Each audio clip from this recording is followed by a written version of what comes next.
Die demente Mutter pflegen, Bock darauf hat keiner. Hier ging es dann erstmal bergab.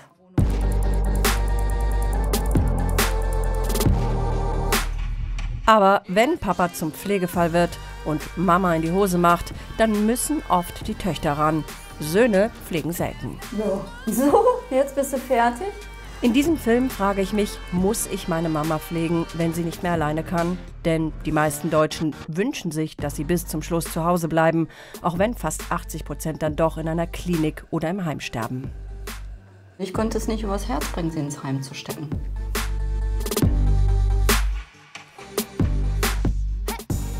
Ich bin Lena, das ist meine Mama. Sie lebt gut 3 Autostunden weit weg und ist jetzt 65. Sie hat meine Großeltern zu Hause gepflegt, bis zum Burnout. Selbstlos, selbstverständlich. Einzige Tochter auf dem Land, in der Großfamilie. Wenn man unter einem Dach lebt, ist das automatisch so. Mama war auch für mich immer da, also will ich sie im Alter nicht hängen lassen. Das bin ich ja sogar schuldig, oder?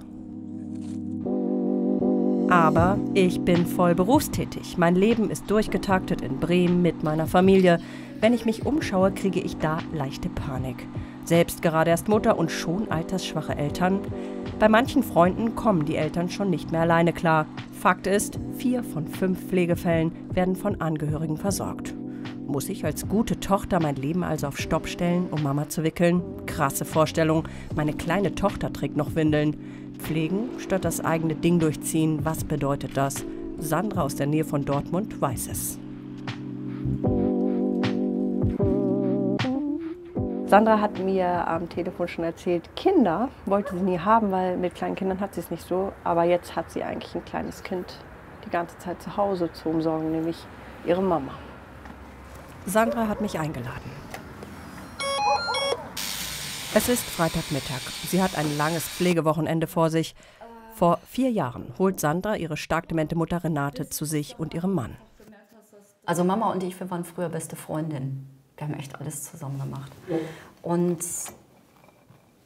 ja, das Schwierigste war dann einfach, als du diese Endgültigkeit erkannt hast, dass jetzt kein Weg zurück mehr geht, dass es jetzt wirklich nur noch schlimmer werden wird. Du musst dich damit auseinandersetzen, dass die Rollen getauscht werden. Und das ist verdammt schwierig. Sandra ist so mutig, mir Handyvideos von ihrem schwierigsten Moment zu zeigen. Als Vormund entscheidet sie das auch für ihre Mama.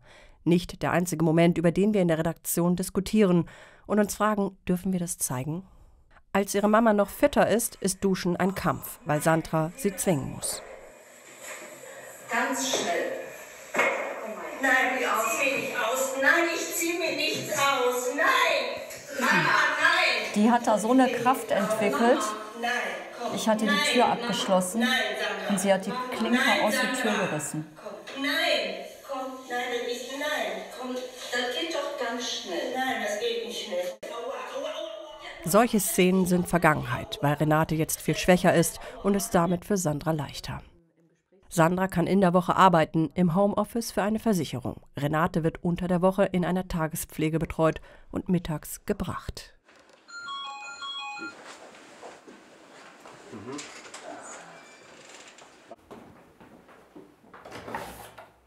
Hi! Hallo. Na? Na? Oh, und Liebesbriefe? Ja, das auch. Vorankündigung zur Erhöhung des Pflegesatzes. Ja. Siehste? Sandra sagt zu Renate Tutti, schon immer. Das ging sehr gut. Okay. So, Renate. Tutti! Hi! Hi. Na? Gehen wir jetzt nach Hause? Komm mal mit. Ein bisschen, ein bisschen. Ein bisschen laufen, so ist gut. Ach, guck mal, wunderbar. Ja, dann kannst du mir das Kissen Ja, nicht. mach ich das. Ich weiß, Schatz. Renates Demenzdiagnose kam vor 6 Jahren, da war sie 70. Sie hat schnell viel verlernt. Laufen geht, mit Hilfe noch. Ich danke dir. Gerne. Tschüss. Tschüss. Tutti, komm mal rein. Die Stufen zur Wohnung im 1. Stock sind eine echte Herausforderung. Mir stockt das erste Mal der Atem. Tutti, komm. Nee. Tutti, lass dich nicht fallen. Tut sie aber. Ich will hier nicht beim Worst Case zugucken. Kann ich helfen? Tutti.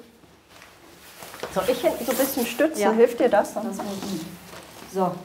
Keine Ahnung, was sie jetzt hatte. Renate, ich helfe Ihnen jetzt einfach mal. So, ist klasse. Gut. Siehste, jetzt haben wir es geschafft. Komm mal mit, dann ziehen wir mal das Jäckchen aus. Fuck, das war knapp. Für Sandra ist sowas Alltag. So wie ganz spezielle Abendessen. Dann spicken wir mal die Milchschnitte, in der Hoffnung, dass sie die heute nicht findet. Weil ab und zu pult sie sich die Tabletten auch ganz gerne raus. Solche Pflegetricks hat Sandra mit der Zeit gelernt. Guck mal, Ja. ist das schön? Ja, ne? Das Guten ist schön. Appetit. Guck mal, Sister. Die Basics hat sie sich bei einem Wochenendpflege-Crashkurs drauf geschafft und sie tauscht sich viel in einer Facebook-Gruppe aus. Mann, bist du ein Zug am Hals? Die Gruppe ist eine Art Selbsthilfegruppe für Angehörige von Demenzkranken. Jo, ich weiß, du hast recht. Die Gruppe ist auch eine Schicksalsgemeinschaft. Die meisten verlassen sie, wenn Papa oder Mama sterben. Immer wenn in einer Demenzgruppe jemand stirbt, dann sage ich immer, also er ist jetzt wieder frei, er kann jetzt wieder klar sehen und schaut voller Liebe und Stolz auf dich zurück.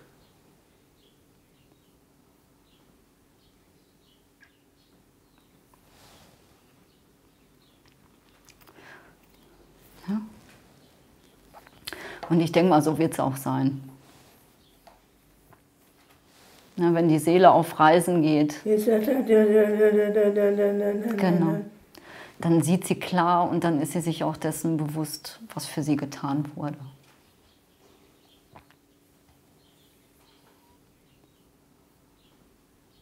Ja?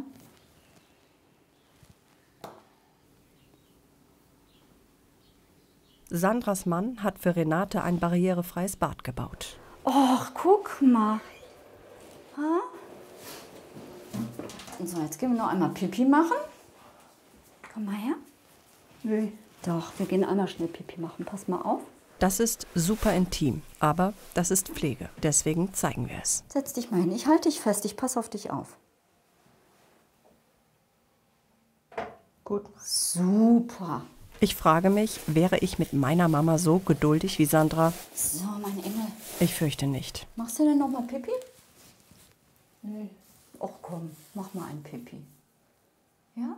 Nee. Och bitte. Ein Pipi. Ja. Ja? Du bist eine Troller, du. Bist du mein Engel? Mhm. Bist die Beste, die ich hab, ne? Oder? Hey! Die Szene kommt mir bekannt vor. Erlebe ich so gerade mit meiner kleinen Tochter. No. So, jetzt bist du fertig? Klasse. Komm mal her, dann ziehen wir schon mal den Pulli aus. Könnte sicher keine Heimpflege der Welt. Nein, auch zeitlich nicht. Wie willst du das machen, wenn du innerhalb von einer halben Stunde 10 Leute ins Bett kriegen sollst? Na, das geht ja nicht. Sandra zieht Renate einen Einteiler an, mit Reißverschluss auf dem Rücken, damit der Windelinhalt da bleibt, wo er hingehört. Dass die zu Pflegenden nachts in der Windel rumgreifen und Kacke an die Wand schmieren, das kannst du hiermit vergessen. Das geht nicht. Das ist wie so ein Strampler für dein Kind. Peinlich berührt und beeindruckt. Beides bin ich. Klasse. Klasse. Gut Sie haben gemacht. Sie sind ein starkes Team. Komm schnell mit, dann gehen wir ins Eierbettchen. Kommst du mit? Nee. Renate ist an so einem Abend platt vom Programm in der Tageseinrichtung. Perfekt. Popo hoch. Klasse macht. Nachmittagsroutine von der Milchschnitte bis ins Bett. Das dauert 3 Stunden. Es ist kurz vor 6. So, So, das ist gut. das ist gut, ne? Ich weiß. So, Ja. ist gut so? Ja. Okay. Gute Nacht, mein Schatz. Ich hab dich lieb. Schlaf schön, ne? Renate schläft durch. Die Medikamente knocken sie ziemlich aus. Zu ihrer Beruhigung checkt Sandra nachts per Webcam, ob alles gut ist. Zeit für sich, Serien gucken, mit ihrem Mann weggehen, kann sie vergessen. So, Tutti ist im Bett. Das machen wir jeden Abend. Das machen wir jeden Abend. 365 Abende im Jahr über 4 Jahre. Puh, könnte ich das? Ich bezweifle es. Ich fahre ins Hotel und denke daran, dass so viele Angehörige gerade zu Hause jemanden versorgen und keiner sieht das. Das ist schon echt nicht so einfach, dazu zu gucken und nicht traurig zu werden. Es ist einfach eine echte Herausforderung und ich glaube nicht, dass jeder dem gewachsen ist, ohne dabei selbst echt drauf zu gehen. Ob wir hingucken wollen oder nicht, Deutschland hat ein Problem. Das Pflegesystem droht komplett zu kollabieren. Schon jetzt sind Heimplätze knapp. Bis 2030 wird es rund 6 Millionen Pflegebedürftige geben. Wer pflegt die alle? Meine Mama könnte dann nur eine von vielen sein. Bin ich dann die Tochter, die sie wickelt und füttert, obwohl ich gerade erst in der Versorgerrolle für mein Kind angekommen bin? Pflegetag 2 bei Sandra. Samstag 8 Uhr, das lange Pflegewochenende beginnt. Schatz, wollen wir aufstehen? Ja. Ja, ne? Glaube ich dir. Dann komm mal her, mein Engelchen. So, hallo. Es ist kalt. Ja, ich weiß, deswegen packe ich dich ja auch ein. Wofür sind die Handschuhe? Sonst kriegst du die Kompressionsstrümpfe nicht an. Möchtest du mal versuchen, einen anzuziehen? Okay, vielleicht ist es gut, wenn ich dich einmal sehe, weil sonst tue ich... Also ich habe Ja. das schon mal selber benutzt. Und das kriegst du halt ohne Handschuhe Ja, nicht zu greifen, weißt du?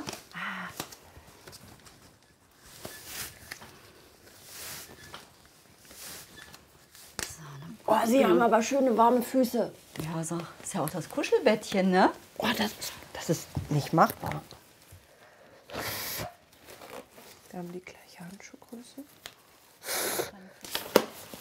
So, Jetzt brauchst du einfach, kann ich an der Ferse gegenhalten? ja. Sandra hat das mit Hilfe von Tutorials auf YouTube gelernt. Ich glaube, ich kann das nicht. Siehste? Ich will Ihnen nicht wehtun. Da Sie braucht haben so man- wunderbar warme Füße. Da braucht man echt ein bisschen Training Zeig für. Mir fehlen Mut und Routine. Mutter und Tochter dagegen haben jede Menge Morgenroutine. So, dann komm mal schnell mit. So. Hey. Komm mal rein. Pass auf. Ziehen wir dir den Schlafo aus. Das ist ja bald Schlaf. Oh, da kommt ja schon ein Pipi. Klasse.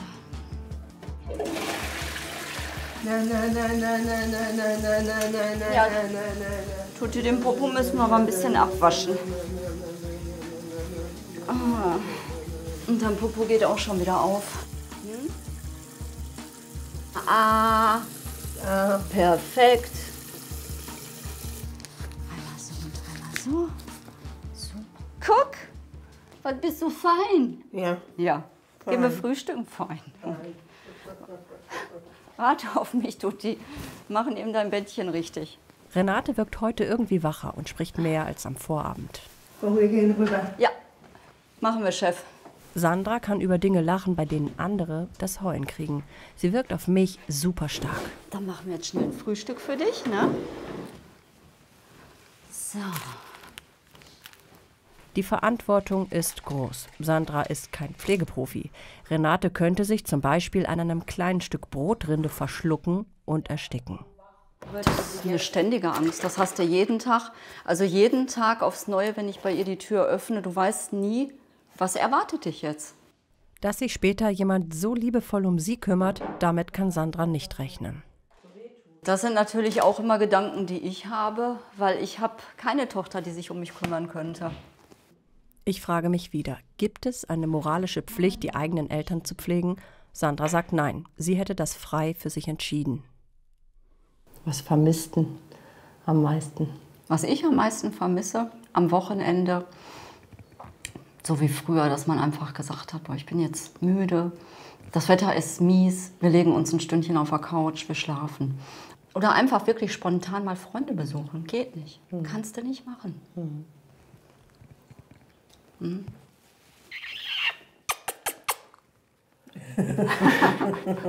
Nochmal? Sollen wir nochmal? Nein, nein, nein, nein. Alles spielt sich für die beiden fast ausschließlich am Küchentisch ab. Für mehr fehlt Renate die Kraft. Und glaubst du denn, dass das, was du hier für deine Mama machst, ist praktisch auch für dich der gesunde Weg für einen kranken Menschen da zu sein? Oder wäre es für dich eigentlich auch gesünder, wenn sie nicht zu Hause wäre? Ich sag mal, da müssen wir uns gar nicht drüber unterhalten. Natürlich wäre das für mich leichter, gesünder, einfacher. Klar, aber ich könnte es nicht übers Herz bringen, sie ins Heim zu stecken. Ja, und deswegen muss es tatsächlich jeder für sich selber entscheiden. Das ist einfach so.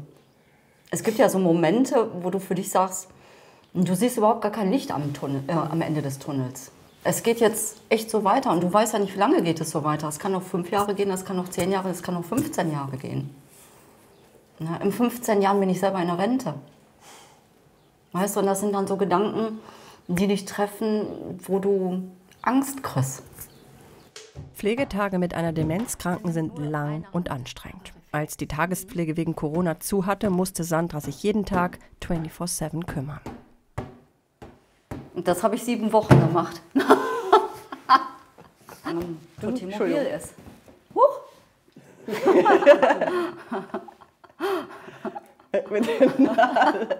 Klebt der? Sandra ist auch Alleinunterhalterin. Hobbys mit ihrem Mann fallen da flach. Familiäre Pflege ist mehr als Waschen und Anziehen und immer noch überwiegend in Frauenhänden. Tutti, guck mal, deine Ballon. Nee, für mich nicht. Für dich nicht? Für dich nicht.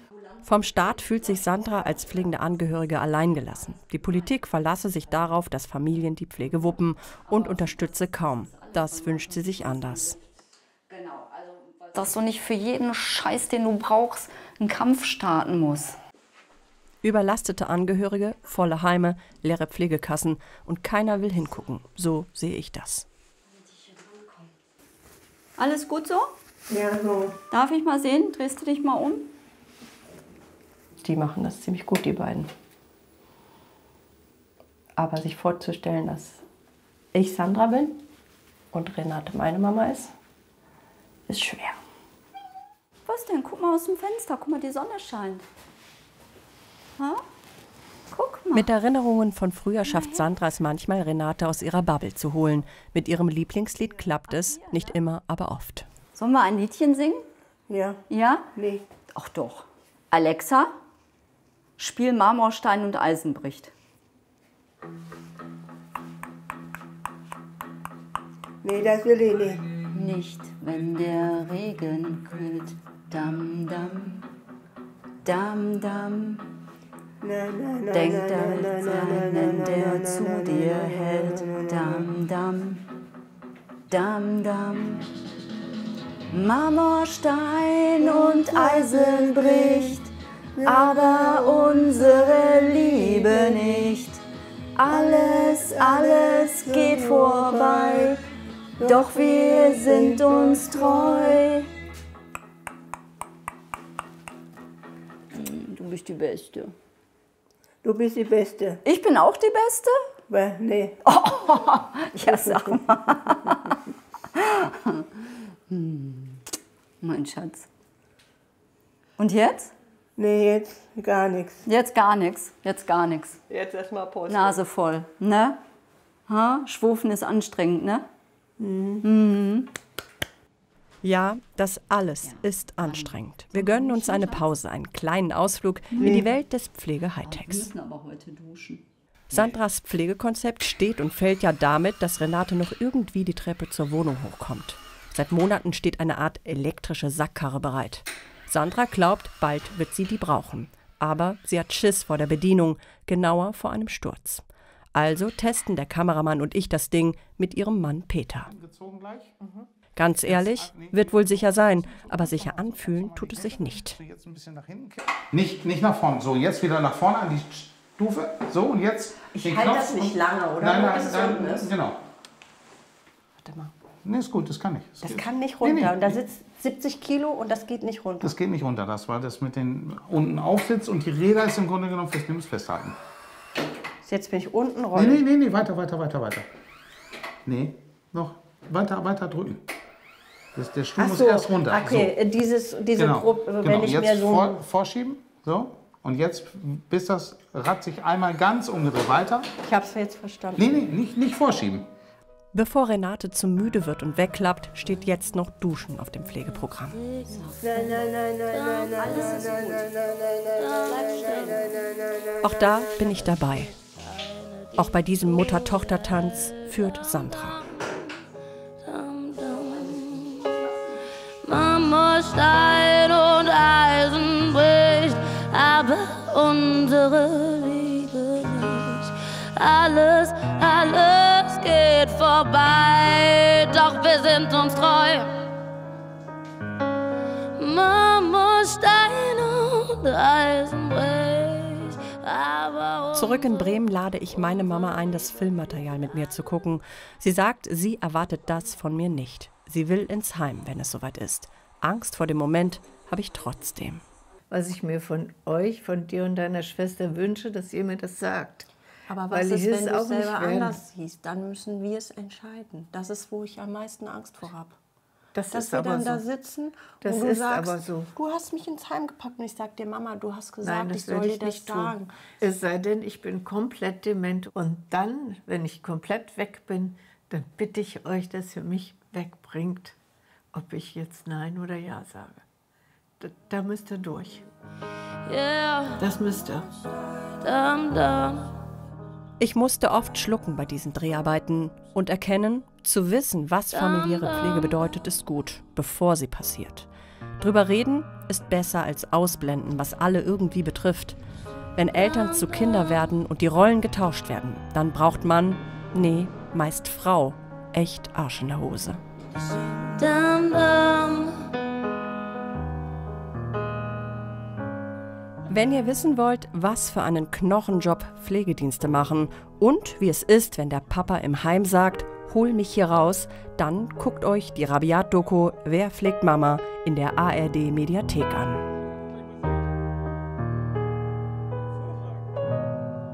Was sie da gemacht hat. Die hat sogar Kriebe drauf gemacht.